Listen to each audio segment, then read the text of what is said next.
had no context for this as attorneys, so we ignored it because we thought it was fiction. We thought for sure. Like, seriously think about this. You get some information that says the government's using an AI. What would you do with that? Nobody's ever done anything with that in the law before. Well, that wasn't even a word then, was it? Yeah. So you're like, now here's where it gets crazier. Guess what they were using it for? Monitoring the Bundys and all the protesters live, monitoring their phone calls illegally in prison, monitoring their attorney-client privilege phone calls, their spousal phone calls. And prior to doing that, they were using it to generate probable cause statements on potential domestic terrorists. What's that?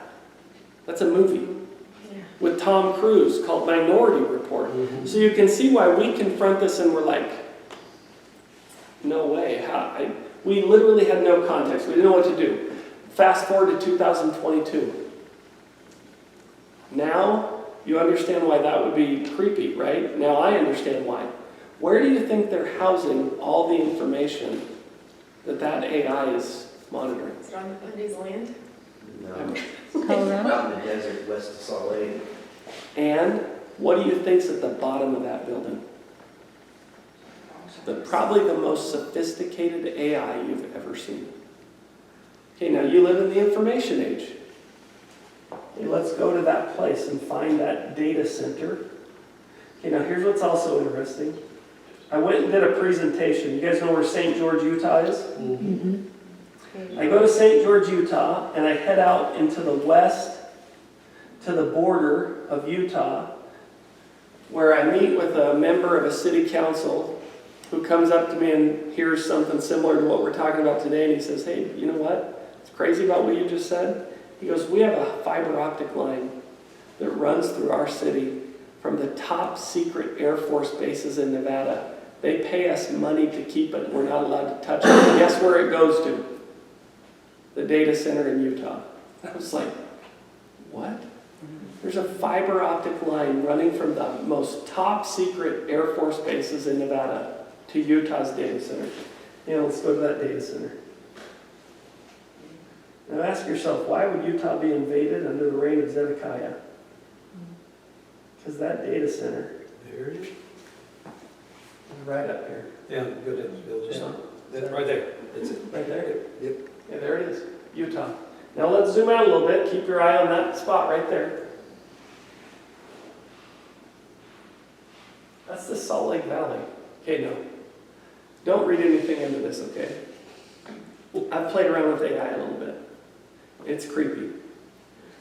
Today, I finally got into a beta image generation AI program called Midjourney. Okay? I said to Midjourney, show me an invasion of Utah by air in the Salt Lake Valley. Okay? I wonder if I've even got it. I think I said it to myself. Now you're in some sort of NSA database for saying that. Yeah, right. I'm already there. I mean, I was the Bundy's attorney. I'm already there. Yeah. Okay, now, the reason I asked it that is because of Deuteronomy 28. Deuteronomy 28 says if you violate the covenant promises, you will be invaded by a nation from afar, who flies like an eagle, who doesn't speak your language. Okay, this is all Deuteronomy 28. So I asked it this.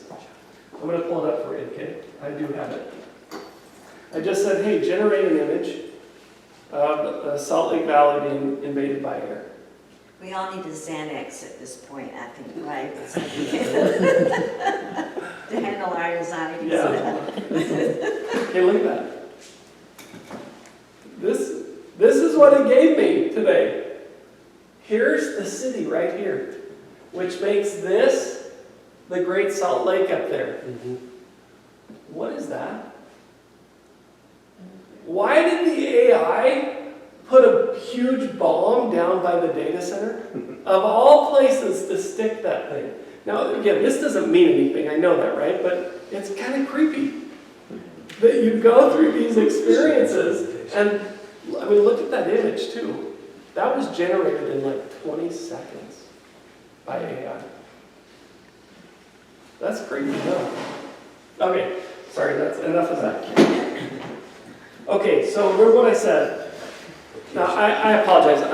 Now I'm just kind of like vomiting books at you here, and that's not fair. So I'm going to try and bring this home to a much more salient point. I want you to see it in the Book of Mormon. Oh, I forgot to tell you Daniel.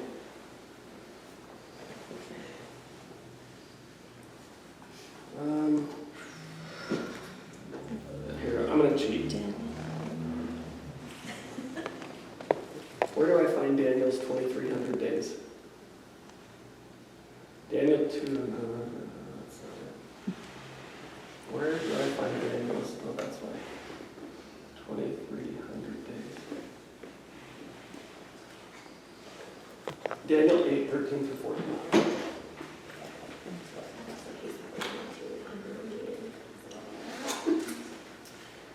Okay, I heard one saint speaking, another saint said unto that certain saint which spake, How long shall be the vision concerning the daily sacrifice and the transgression of desolation? So Daniel is seeing a moment in which the saints are completely scattered, the abomination of desolation has happened, and the sanctuary is trodden underfoot, which I would say is what the Roman Empire does in about 70 AD. And he says, Unto 2,300 days, then shall the sanctuary be cleansed. Now Daniel is given a further interpretation. The angel says from the time of the decree to rebuild Jerusalem, it will be 2,300 days. Now, the reason that this is difficult is because most of us today see that and say days, but the Hebrew language and the Jews would have readily and quickly understood this to mean days in years because of the terms used in Daniel and other places, which I can't go into today. And I honestly don't understand well enough to give you an off-the-top-of-my-head lecture, but I've studied it enough to see that this is a common thing in the Hebrew language, that you know this is years, okay? Why is that important? Well, we know the date of the decree to rebuild Jerusalem that was given to the exiles, and it was 457 BC, okay? So if I go 457, now here's what's crazy. In 1843, there's a giant group of Christians in the United States who predict that Christ will come. Do you know why? It's like a serious fervor movement because they know Daniel's numbers. They know the year of the decree. So from the year of the decree, which is 457 BC, all you got to do is minus 2,300. Why? Because you're going backwards. And look at the date. 1843. That's why they were thinking Christ would come in 1843.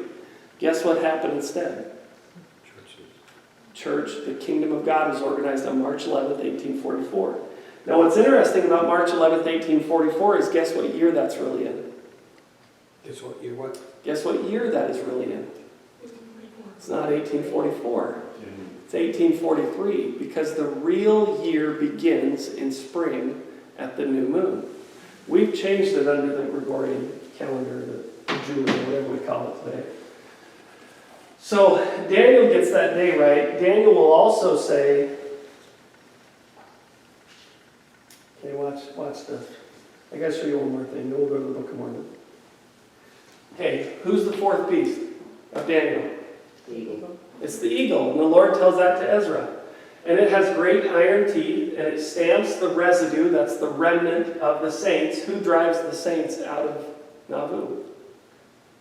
America does. This eagle.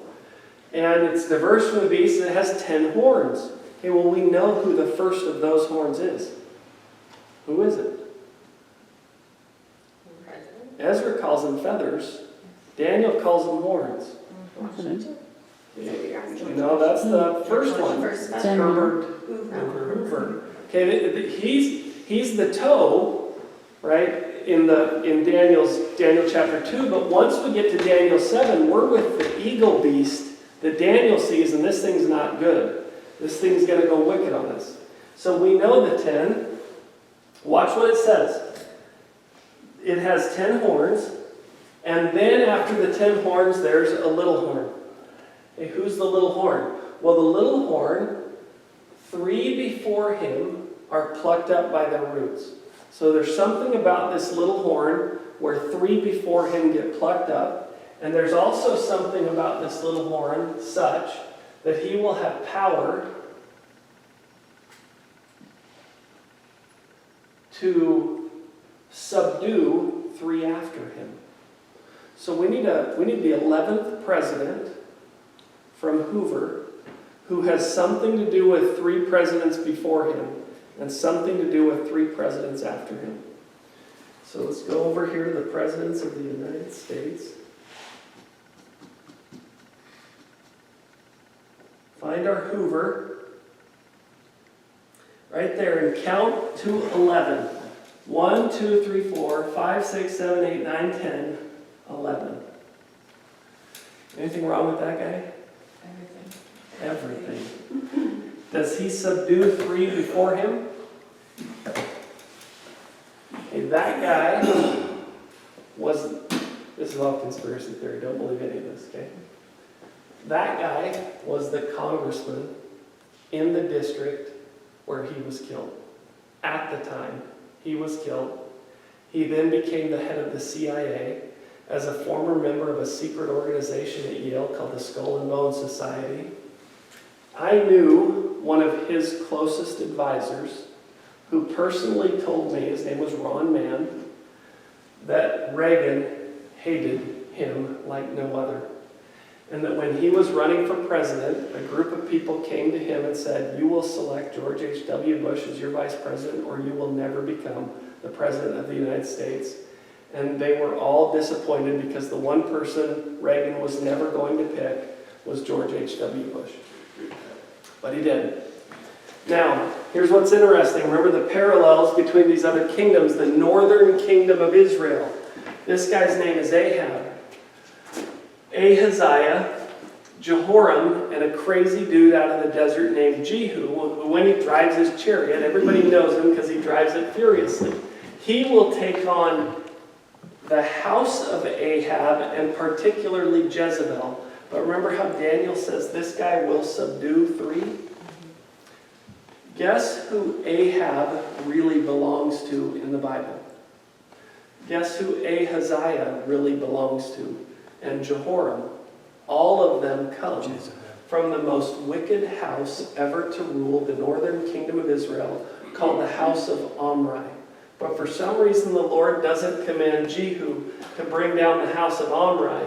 He commands him simply to bring down the house of Ahab. So not only, you know what, I wish I had hours and hours to just walk through every single detail, but what do you say about something when all of the symbolic motifs match? All of them. When they all come into alignment at the same time, and now we jump into the Book of Mormon. And because of a mistake we make, in the year 2000, the Book of Mormon takes on even greater poignance. What's the mistake? What's the worldwide mistake made in 2000? They celebrated the Yeah. Celebrated what? What'd you say? We celebrated a new millennium. And why is that wrong? It was the wrong year. It's the wrong year. Literally, it's a year too soon. So what did we do? We reset our millennium 1 year too early. Now in the Book of Mormon, they call that changing the reckoning of their time. Did the Nephites change the reckoning of their time? The judges. They changed it from the reign of Judges at the time of the sign of the birth of Christ. Now the sign of the birth of Christ is a sign of redemption and brightness. And so what happens? Samuel the Lamanite, let's just take, this is the year, bear with me for a second, it'll make sense. This is the year Samuel the Lamanite is preaching about what's coming for the Nephites.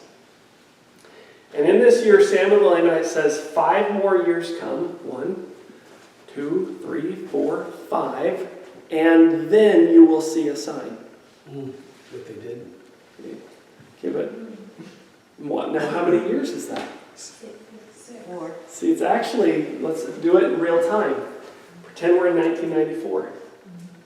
5 more years come. 95, 96, 97, 98, 99. And then, 2000, the sign would come. Anything happen in 1994? Anything happen in 2000? Why did you get covered up for that? I don't know. That's an interesting, it's a curiosity because you need something to distract That was you. a distraction, that was huge. And not only that, how do you get the whole world to make the same mistake on the reckoning of time? When you have scientists, I'm not joking, there were scientists who were mocking the entire world for trying to celebrate a new millennium a year early. Okay, so how do you do that? Well, let me show you something. You say the computers are all going to freak everything out, and everybody goes on panic. Well, I mean, I was pretty asleep at that time. I was so hyper involved in politics that I didn't see anything outside of that. But let's do this real quick. We dedicated the Palmyra temple. If the sign of Christ coming the first time is a bright sign of redemption, what's the sign of his second coming?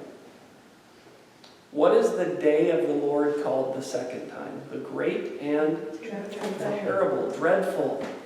Why is it called that? Because the Lord says it is a day of destruction, a day of weeping, a day of gloominess, a day of wrath.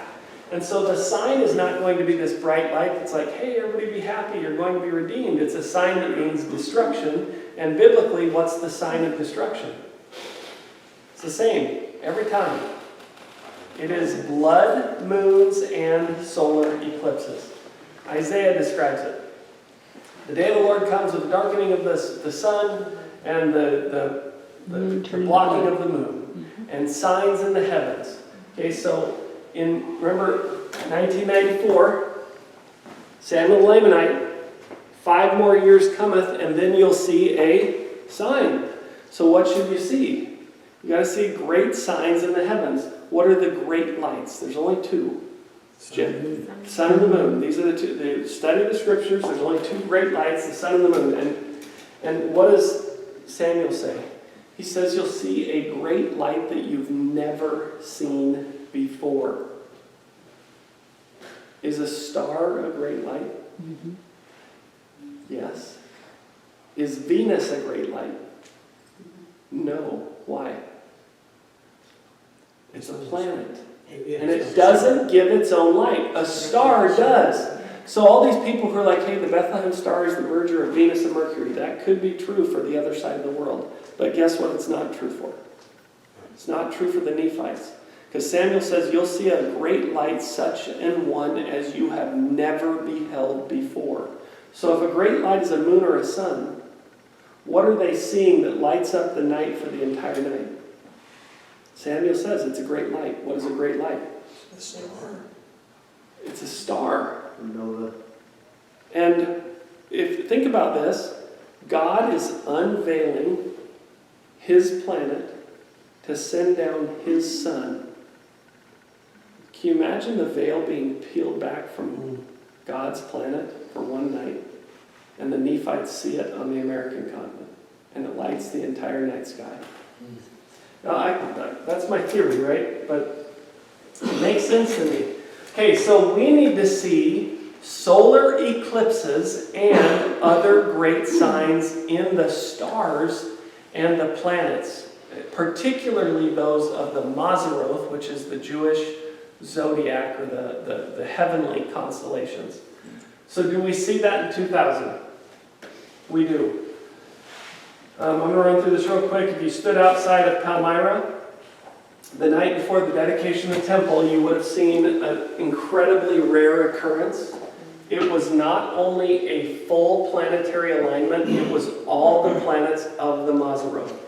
It included Mars. You can't see Mars because Jupiter's name is blocking it. But all of the grand planets are in alignment with the sun the night before the dedication of the temple. Christ is the sun.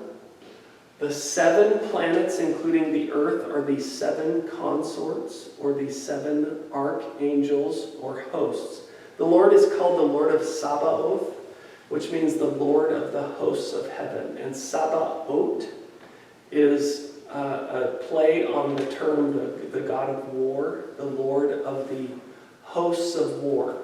And when you look at the Old Testament, when God says he places signs in the heavens, he calls them let-ots. So when you see Sabaoth, it's the same word designating this God of all space and time and the earth. So here you get all of them aligned the night before, and then not only do you get there are 8 grand planets of the Jewish Mazarot if you count the sun, and all of them are together in this moment. Then you have the 12 constellations who represent the 12 tribes of Israel. And in the same night, not only will you get the alignment of the planets, you will get an incredibly rare appearance of all 12 constellations in one night following the 7 planets. And that's only in the Palmyra, New York area. You could probably see it on the entire eastern seaboard, I think, but I only tracked it At from that time. Palmyra at that time. Yeah. This, I cannot find how rare this is. I can find how rare it is to see 10 constellations. I can't find 12, and I cannot find 7 and 12 at all. So I honestly don't know how rare this is. I know that you get the elliptical every night, right? But you don't see the entire thing. As far as I can tell, I can't find it at all, honestly. So I don't know. Okay, so here's what happens. Aries, Taurus, Gemini, Cancer, Leo, Virgo, Libra, Scorpius, Sagittarius, Capricornus, and at 9 a.m. when they start the dedication of the Palmyra temple, the sun is in Pisces, the final constellation. This is the Psalm 19 sign. It's the bridegroom who comes out of his chamber in the east, goes down in the west, and Psalm says, by this is the servant of the Lord warned. This is described in the Doctrine and Covenants as the sign. Well, I would argue this is the sign that warns the world to prepare because the bridegroom is coming. It's the sign of the coming of the Son of Man. Okay. It is also symbolic of the 7 angels who blow the 7 trumpets, because the angels are the 7 planetary consorts of the Son, or Christ. So while it might not be literally Moroni blowing the trumpet, it is a symbolic sign in the heavens of these 7 angels talked about in the book of Revelation. And they're coming to bring wrath. Okay, so 2000. And where are they coming to? What is Palmyra? Think about Palmyra. What does Palmyra mean? It means the city of palms. Where is the city of palms in the scriptures? It's Jericho.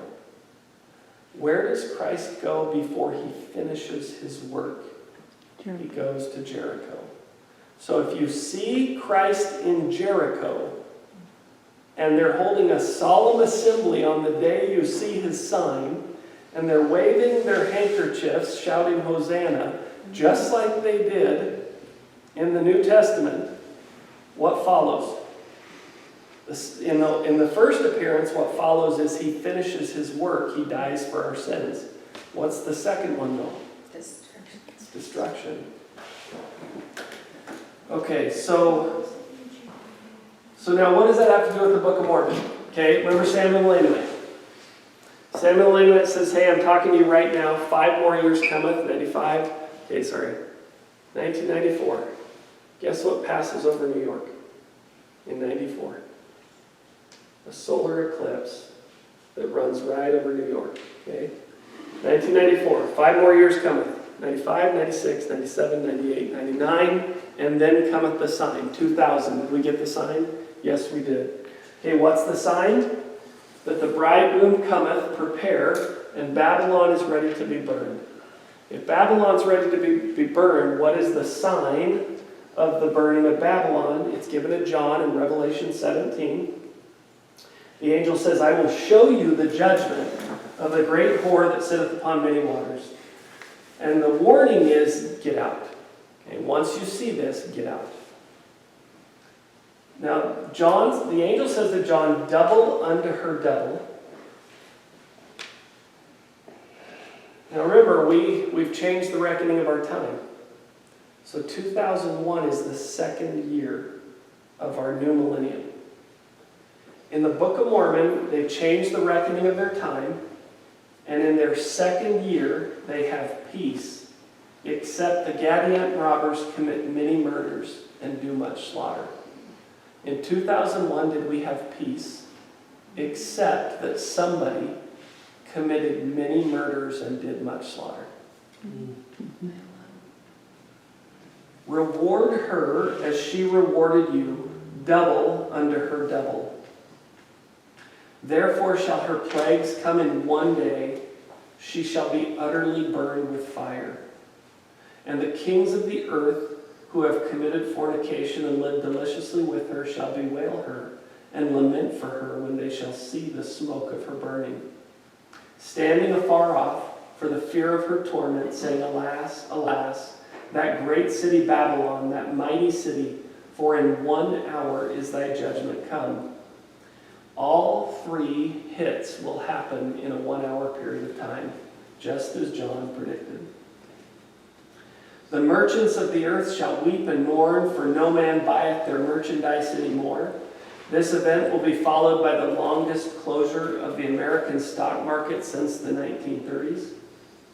There is actually a magazine called Workboat Magazine that published this in its magazine. It said that after the tower collapsed, they put out an emergency radio call, and virtually every kind of small vessel responded to come and pick people up off the shore and transport them off. John says in Revelation 18, in 1 hour so great riches has come to naught, and every shipmaster and all the company and ships and sailors, and as many as trade by sea, stood afar off and cried when they saw the smoke of her burning. And they cast dust on their heads and cried, weeping and wailing, saying, Alas, alas, that great city, wherein were made rich all that had ships in the sea by reason of her costliness, for in 1 hour is she made desolate. Now, John is just predicting what? He's not predicting the fall of New York. He's predicting the fall of Babylon worldwide with a sign of the fall of Babylon, which he says shall be by violence. Okay, I'm not going to go through all these, but by the 4th year in the Book of Mormon, it says the people began to forget the signs and wonders. How do you do that? If this sign is like magnificent, amazing, how do you forget it within 4 years? Because it's the type of sign you can forget. It's a Palmyra. You can look at Palmyra and you can say, I don't know if that really is what we thought it was. I felt the spirit, but it wasn't really that special. Okay, years 5 to 9. I'm not going to do that one either. You can go through every year in the Book of Mormon like this. Okay, I'm not going to do it tonight, but there's a couple I want you to see.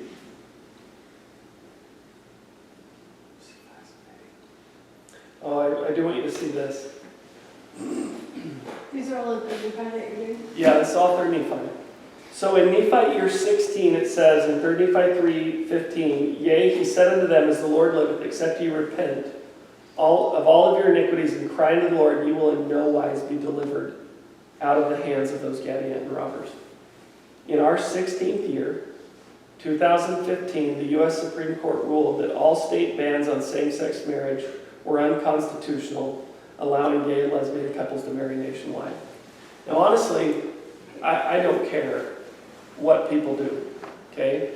What I care about is when the government uses its force to make you accept it, right? So if one state can't say, no, we're not going to do that, or one, ordained minister says, I won't do it, and the government says, yes, you will, or we will, use our force to harm you, right? And why does America have the power to do this? Because America and all of its municipalities have assumed the right to control your marriage. So when you get married, guess who stamps the approval? Government. Ask yourself, if you believe marriage is sacred, how did the beast get the power to control your sacred marriage? Does that make sense to you? What does government have to do with my marriage? We all know the answer. Tax benefits, inheritance. It's all about money. So why don't we just get rid of the government's right to control marriage altogether? And then who cares what people are doing?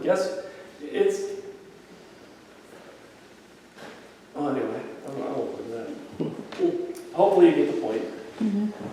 All right, now what comes next?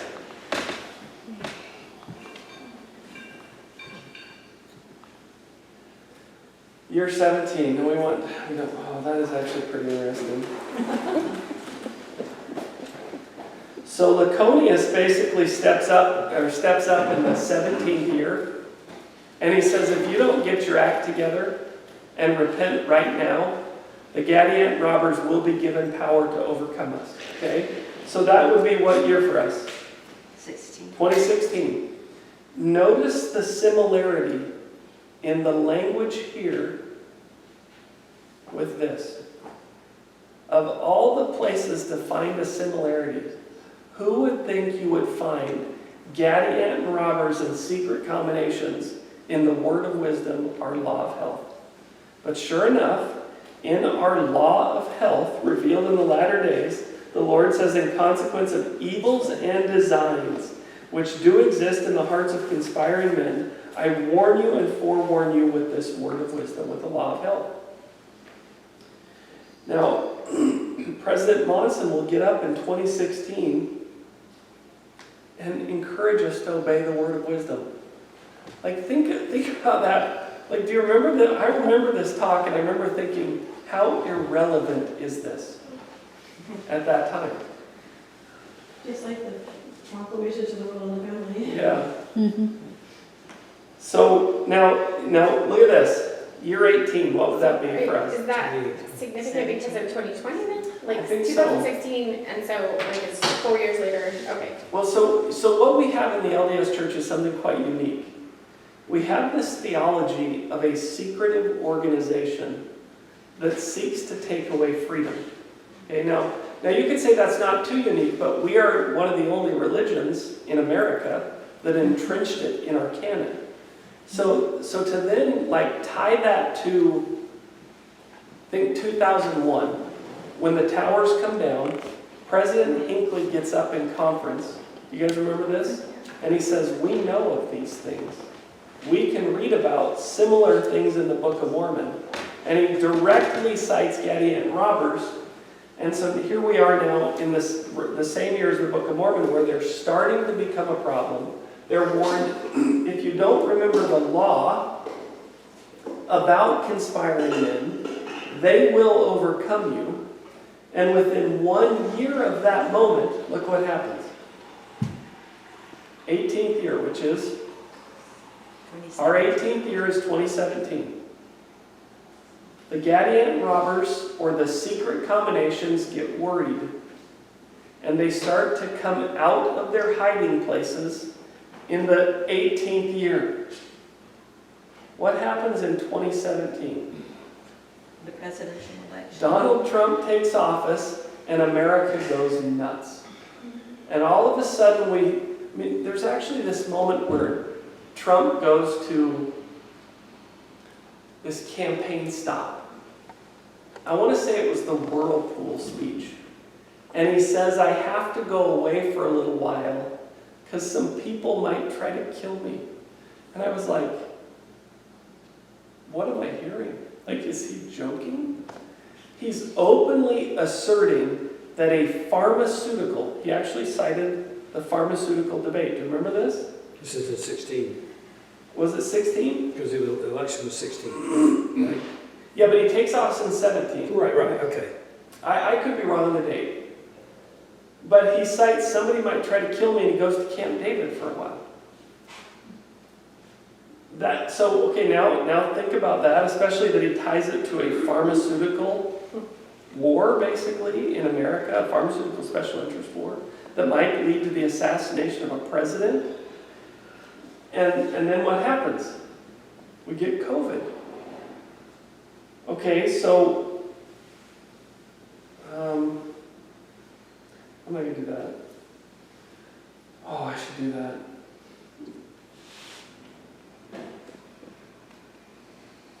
The angel in Revelation 18, let me jump back a little bit, tells him that Babylon must be thrown down, that the light of the candle shall shine no more at all.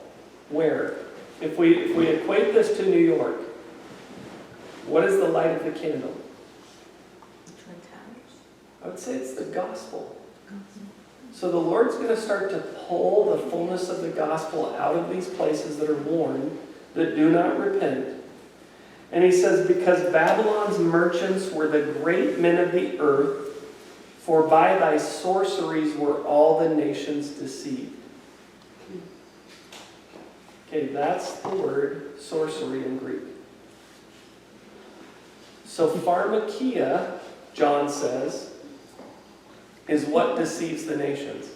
So take all these dates, right, all these correlations and pull them together, and what comes next? Let's see if I can find it. Oops, that's it. I put more in here than I wanted to. Oh, dang. Oh, I know why I did this. I didn't actually need to cover this.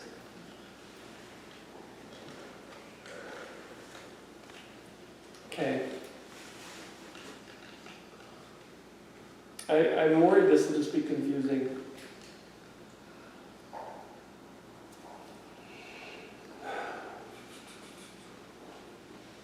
I'll rush through it.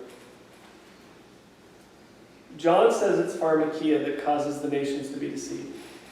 He ties that to the falling of a tower, or double the fall of double the towers. John's reference to the double towers is probably a direct reference to Isaiah, who talks about similar sorcerers and wizards who have kind of gotten control over the people of the house of Israel. And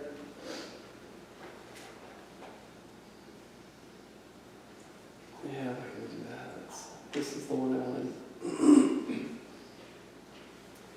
In Isaiah chapter 9, Ephraim, or the northern kingdom of Israel, rebels against God in their pride. And a tower in the northern kingdom of Israel falls. And the response to the falling of this tower by the northern kingdom of Israel, which remember is founded by Jeroboam, is they say, fine. In the pride of their hearts, they say, we will build with hewn stone. The bricks are fallen, we'll build with hewn stone. The sycamores are cut down, we'll change them into cedars. Okay? And for this, God curses them. Because what they're doing is they're saying, it's in similitude to the Tower of Babel. Right? Tower of Babel is destroyed, but now it's happening in the northern kingdom of Israel. Their tower comes down and they say, fine. God wants to knock our tower down, we'll build it stronger. They didn't learn anything. They didn't learn. Within about, we don't know for sure, this is basically historical context now, it's not biblical. But historically, it appears that within about 24 years of that pride rebellion, Israel is completely destroyed by the Assyrian. Now, the events of Isaiah 9:10 lead to this rebellion, and they lead to a war between Assyria and Damascus first, and then Assyria and the northern kingdom of Israel. We don't have time to go down. I'm not going to try. Why does this matter? Well, after our tower fell, our two towers, Tom Daschle gets up in Congress and he reads the curse from Isaiah 9, word for word. He says, that's okay, we'll build with hewn stone. Where the sycamores fell, we'll plant cedars. And what's interesting is when the towers came down, they struck a sycamore tree in front of the little church where George Washington swore his oath of office. So guess what we did? We replanted a cedar tree. And then 10 years later, Barack Obama went to ground zero and he wrote the curse on a beam. We rebuild, we come back stronger. 10 years later, Joe Biden ran on the curse as a slogan. And we elected him. Now, I know you say we didn't, but that's not the point, right? The point is we have these symbolic reoccurrences happening. Okay, now, let's just do this. And then I promise I'll stop and you can ask questions. 3 Nephi 4, 21st year. What's our 21st year? 2020. 2020.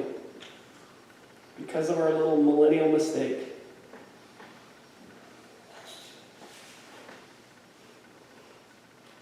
In the 21st year in the Book of Mormon,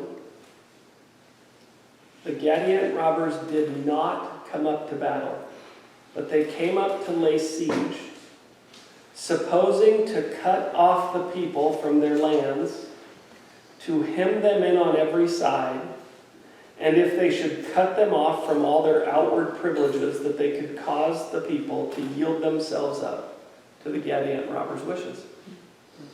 Did we have a siege in 2020 that cut us off from our outward privileges? Okay, so the Book of Mormon starts to parallel our time literally year for year, starting with the change in the reckoning of our time, just like the Book of Mormon.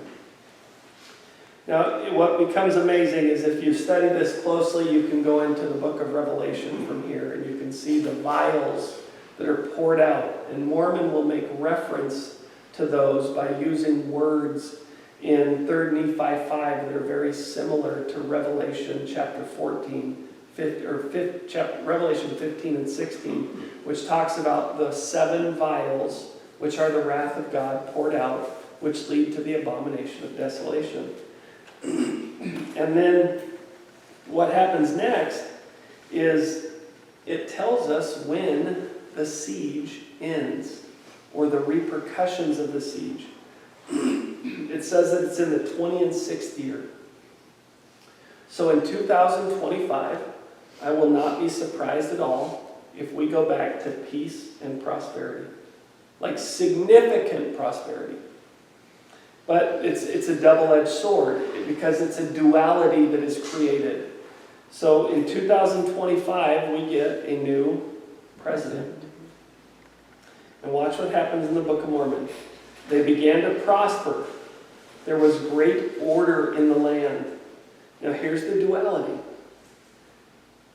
They formed their laws according to equity and justice. Do you see a duality in that regard in America? Have you heard of DEI laws? Diversity, equity, inclusion? Okay, what? Now, I don't want to make an argument that's bad. I think it is, but my opinion doesn't matter, okay? But what I would propose to you is that there are oppositional forces at play. As one side wants government-enforced equity and justice, another side would say, I want that too, but I don't want it by government force. So which side do you pick, right? I think that's the contradiction, the duality that the Nephite nation is facing. Will you do what is right without the force of government in play? Okay, and I'm not saying what's right. Okay, I have an opinion about that, but I don't get to pick. Well, it's interesting how it all goes back to the garden. That's Agency. Okay, now we're actually going to get to the garden as a result of this. And it's a fascinating place to arrive. It's interesting you say that. Okay, now watch this. In this time between the 26th year, 2025, and 2029, the 30th year, it says there were many cities built anew. Now, anew doesn't mean a new city. It means in a new form. Is there anything happening out there where cities are being built in new forms? Is there anything happening out there where highways, think Web 3, 10G by Verizon, which is now being put in play, AI super connections being built between all lands and all countries? Okay, there's also a duality there. Is a 15-minute city bad? No. Is it bad if the government forces you to do it and it is implemented by an outside power that doesn't respect your constitutional rights? Yes. Right? So you want to build a 15-minute city, go for it. But don't do it through outside international, interregional contracts that void my constitutional due process rights. And so I think the Book of Mormon is basically saying, hey, you've got something coming. You're going to have prosperity, but it's going to be a double-edged sword. Because if you don't do it right, and you let the secret combinations govern the way forward, guess what happens? You will be destroyed. Does the border change in here anywhere? Yeah, so the border issue is really fascinating because in the Book of Mormon it says no one comes into this land but by the hand of the Lord. So when you see this happening, how many hands does the Lord have? What's in the right hand? The rod. And it's the righteous rod, the rod which gives him the right to rule all nations with the rod of iron. It's the hand of benevolence, the hand of compassion, the hand of mercy, right? The hand of charity. What's this hand? Justice. The wrath. There's a rod. It's the rod of wrath manifested in who? There's a person. He's called the Assyrian. So you have two hands bringing people in. And the question is, which hand is bringing them? And if there's more being brought by the left hand, this is the overflowing where you talked about in Deuteronomy 28, where you're about to lose your land. And we're about to lose our land for what reason? Because we're wicked. We are a wicked nation. And does that mean that America has always been wicked? No, of course not. Does that mean everybody's wicked? No. But it means that we're coming to a point where there's more wickedness than there is righteousness. And that's not acceptable here.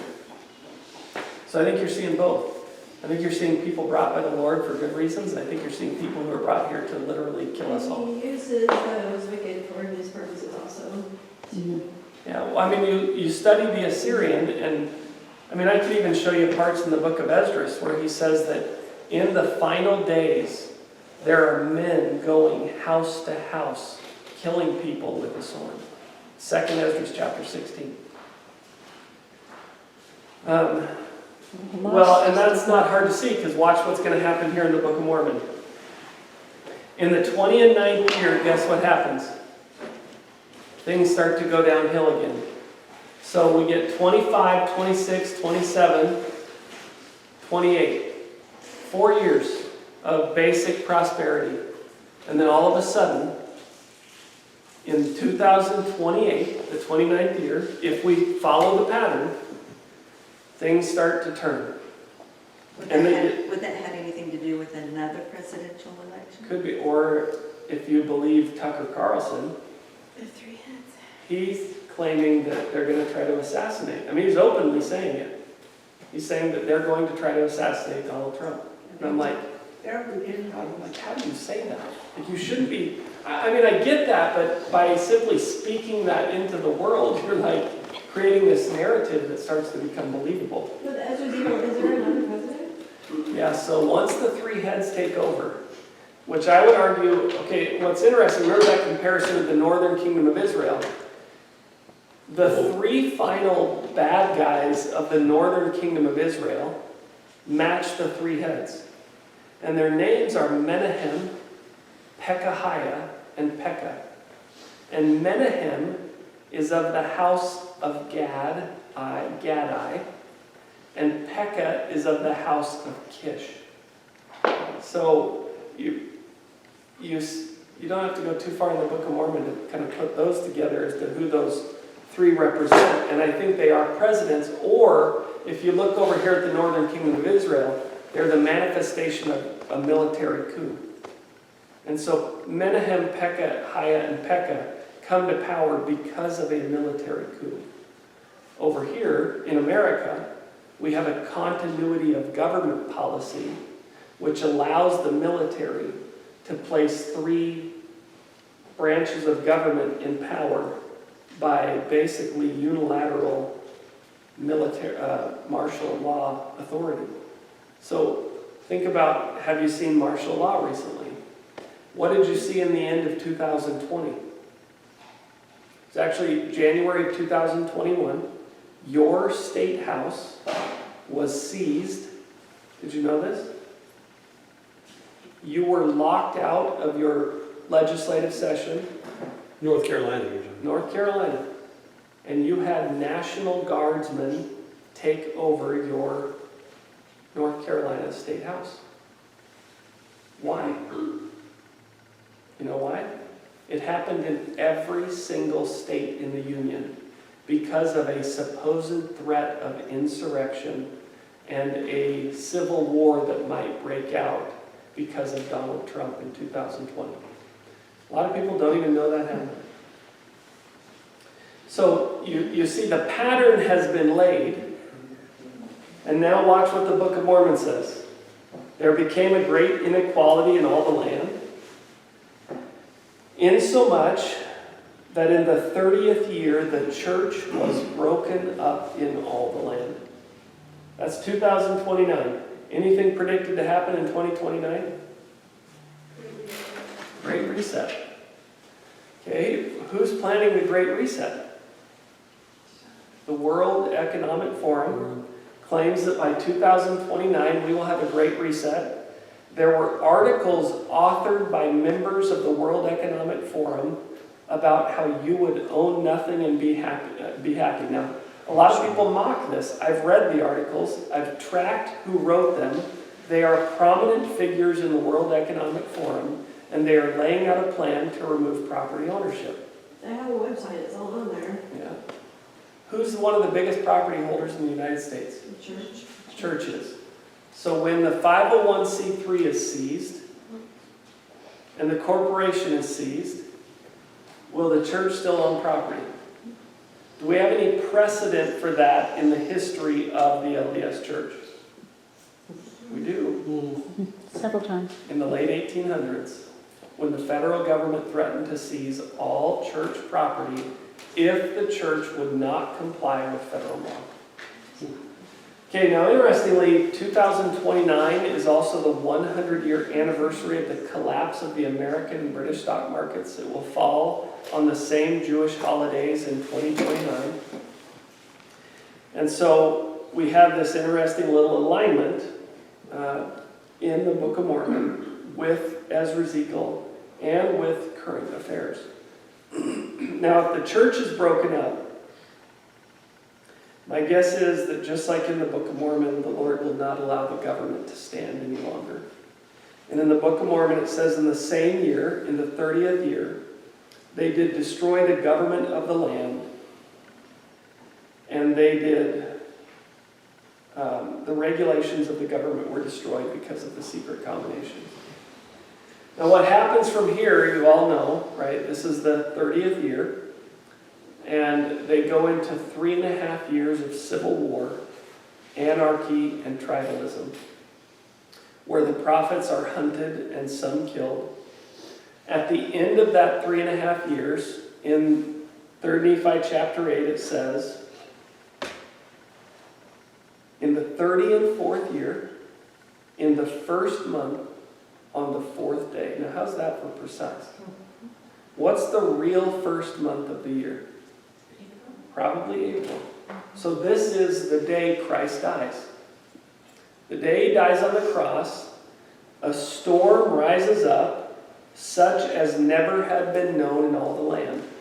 What's our 34th year? 2033. Okay, now, we've got our year kind of wrong. So you got to balance that, right? That we start our year in January, which is not the correct start of the year. And we've already gone through this part, because Jacob says that this is a type and shadow of us. So we've walked ourselves right into the very destruction experienced by the Nephites, placed on a modern calendar, overlaid in our time with our current affairs and leaders. As a result of this storm, the entire face of the land is changed. It's so bad. Now I feel really bad because I'm not telling you what to do. I'm not giving you ideas on what to do in response to that. And remind me, and I will, if you're not completely bored out of your mind and ready to leave by the time we're done here. Okay, so what happens is Mormon is going to kind of interject. And Mormon says, after all this destruction stops. So think about this. You've already had 3.5 years of societal collapse, followed by a massive storm, cataclysmic destruction, that it takes a year for them to then get to the meeting place and see Christ. Right? A year. How do we know a year? Because Mormon says so. Mormon says it's the end of the 34th year that Christ manifested himself unto them. Oh my gosh, I thought it was sooner than that. It's so horrid. It is, right? It's horrible. And the only way this is not horrible is how? Because we know in the end he wins. But what about for you? If they come, if you stay, we're told. You've got to get into a place where you're with the Lord, where you're getting personal revelation. Because at the same time all of this horrible stuff is happening, the remnant of the house of Israel is doing fine. It's the best time. That doesn't mean it's not hard, but it means it's the time of their enlightenment and the time of their ascension, where they prepare to see the Lord. They've prepared in general. And they prepared. What I find with most LDS people is that their preparation is confined to only what their leaders have told them to do. But President Nelson says in 2017, you better get personal revelation or you will not survive spiritually. So what happens if the church knows the breaking apart is coming and they're trying to get you to embrace personal revelation in your home? That's what President Wilson has been doing, and don't forget the footnotes, it's all in there. Yeah, it is. It's like every place he footnotes and takes you to these places that tell you almost precisely what to do. So now, just contemplate this with me real quick. Where do they go to? And how do they know to go here? Right? Think about that for a second. Think about these people have just passed through about 4.5 years of what would be hell. 4.5 years. That's if you don't tack on the 1 year before the church is broken apart. So really, I'd say about 5.5 years. So imagine we go back into prosperity in the coming year. What are most LDS people going to do? Go on with their life. Go back on their vacations. We can go to Disneyland again. We kind of already doing that. Yeah, I agree. So what if we're being given prosperity for the purpose of preparing for this 5.5 years? Okay, if you take this seriously and don't just look at me as like this alarmist dude, right? I don't know anything. I have no right to tell you what's going to happen. I'm just some random dude from Utah. But you have the right to take this now and go and own it and determine if you believe it. Are you a believer in the second coming? And if it's not true and it doesn't happen, guess what? You're more prepared and your kids are more prepared. But if it does, you're a true follower of Christ, right? Because isn't that what it is to be a follower of Christ, to look forward to his coming? So as we look at this, it actually, they knew where to go. They knew how long to prepare for. They knew that they needed to get to Bountiful. Now why would Bountiful be the place? Where the temple was. Where the temple was. Now think about its meaning. I got to read you this. I got sent this by a friend the other day who's heard one of my presentations, and he went and found this book. And he sent it to me. And he said, "Man, Morgan, check this out. Joseph might really be a good guesser."